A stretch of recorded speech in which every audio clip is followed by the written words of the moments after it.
Hi friends, this video shows how to bring back missing microphone voice input button on Samsung keyboard. Let me open this messages app. Tap on this icon. Tap on this new message button. Here you can see Samsung keyboard. But in this keyboard, microphone voice input button is missing. Here or here.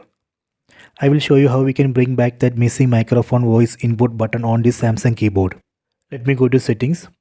Tap on the settings app icon.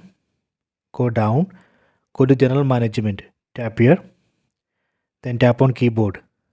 Enable this option, keyboard button on navigation bar. Then enable Google voice typing. Tap on OK.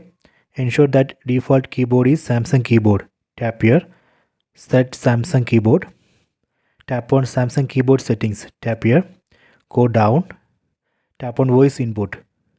Here, first let me select Google voice typing. Select it, then go to messages app, tap on this icon. Now here in the Samsung keyboard you can find microphone voice input button of Google voice typing. Let me test. Tap here. Hello, testing. See, it's working.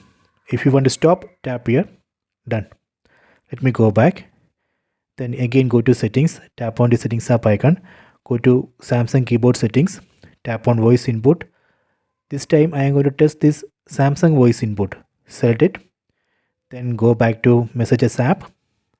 So now here on this Samsung keyboard you can see microphone voice input button of Samsung voice input. Let me test. Tap here.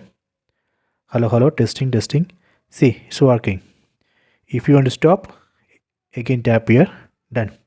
So this way we can bring back missing microphone voice input button on Samsung keyboard.